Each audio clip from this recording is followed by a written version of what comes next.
Good afternoon and welcome to Biztech's Asian Midday Market Watch, powered by Rajhi Bank, Malaysia. Kelvin Wong, market strategist at CMC Markets, is our guest today. Good afternoon, Kelvin. Hey, good afternoon, Brian. Good to see you again. Yes, likewise. Now let's take a look at how crypto markets are performing first. Bitcoin is at 31,574.3. It's down 0.62%. Ethereum is at 1,933. It's down 2.55%. Looking across to regional stock markets, the SGX is up 0.57%. Bursa Malaysia is down 0.67%. Shanghai is down 0.01%. The ASX All Ordinaries is down 0.05%. The Nikkei is down is up 0.66%. The Hang Seng is down 0.5%, and the Kospi is unchanged at the moment. Now, Kelvin, what's your view? The market seems to be very mixed this morning. Yes, definitely. So what we could see over here is a mixed bag for the markets today, but that's pretty usual because we're now heading into a brand new month of June, and as well as the last month to close to close out this Q2. Yeah. So, but what's interesting over here is that I'd like to share with the audience is what's actually happening right now in the China big tech space. So, so what I'll do is that I'll use this Hang Seng Tech Index, HS Tech Index. So that will be as a commonly popular used gauge as a basket of Chinese big tech stocks. So, as you know, that China big tech stock has been hit pretty badly since its high about 2 years ago, a year ago, pardon me, which is February 21. So all that actually being kind of reinforced by very strict regulatory clampdown that lead to a very horrendous decline of 68% to print a recent low on March. But what's interesting over here is that if you look at this is a monthly chart. So this is last month's performance. It actually managed to inch out a gain of 0.26%. And what's interesting over here is if you look at this long tail candle, that means initially it was a sell-off, but towards the end of the month, the market managed to push back up and close near its high.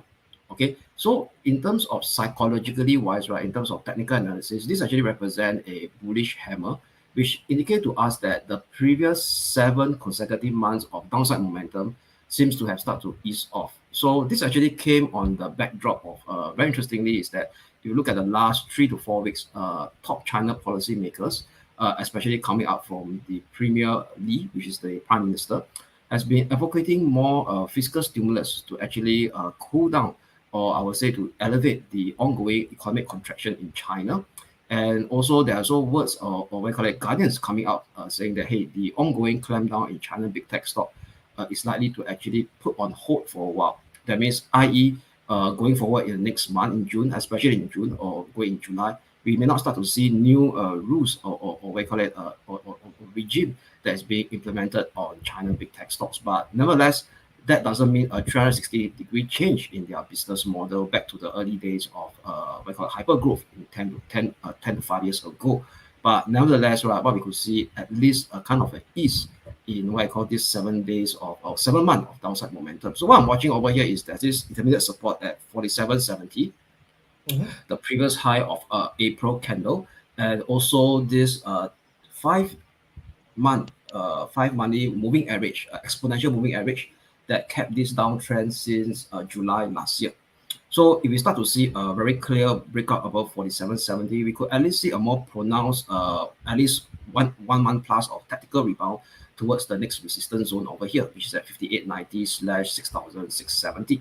So that's why I call the current technical view or this Hang Seng Tech Index, the China big tech stock. So all in all, we could see a potential what I call it easing of this 7 month of downside momentum. Now, Kelvin, then looking across globally from a sector perspective and from a country perspective, what are some things that we should watch out for in June? Yeah. So what's interesting over here is one of the technical chart I share is also related to China. So this actually is an ETF called this Global X China Electric Vehicle. The ticker code will be 2845, listed in Hong Kong. So what's interesting over here is that also very similar downtrend that we see from the high of November last year. Actually, it ran as low as to 27 April low, which is actually a decline of 50%. Okay, so that's considered as a bear market. So what's interesting over here is that since hitting this April low, it actually rallied close Okay, let me pull up the.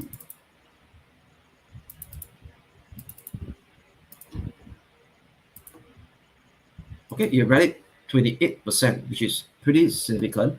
And as well, what I want to highlight over here is that this what I call price change in sentiment from bearish to positive actually took shape right ahead or even before the official announcement of this tax cut that is being implemented by the China policymaker to on electric vehicles to actually boost spending. So all in all, right, this actually came on a backdrop, right, ahead of this recent positive news flow on fiscal stimulus plan, which include what I call tax cuts on or a subsidy on purchasing of electric vehicle in China. So what we could see over here is this particular observation, which is bullish breakout and retest of this major descending channel seems to me has started to turn the sentiment from a negative perspective to much more a positive perspective, and we could actually potentially see a test on the next resistance at 153.70 as long as this 104.30 key major support holds on the EV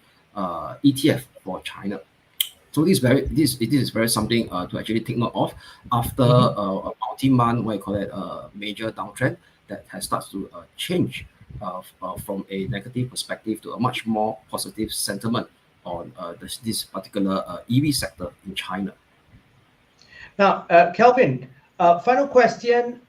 We've got quite a data-rich week this week. We've got US ISM manufacturing data that's due today, later today. What else should we be watching out for that potentially could move markets? Yeah, sure. So the next one up will be on Friday. Definitely will be the key job market data, which is pretty much closely watched. So that's a non-farm payroll? Yeah, non-farm payroll. Yeah, US non-farm payroll, which could actually impact indirectly the Federal Reserve future monetary policy decision. And also we have also the ISM non-manufacturing for US. So that actually has a gauge on the more important services sector in the US, which actually constitute close to at least more than half of their GDP. Kelvin, as always, thank you very much for coming on the show. My pleasure, Brian. We've been speaking to Kelvin Wong, market strategist at CMC Markets on Biztech's Asian Midday Market Watch, powered by Rajhi Bank Malaysia. I'm Brian Fernandez. This video and podcast will be on our website, www.biztech.asia, as well as Rajhi Bank's social media platforms. Thank you very much for tuning in.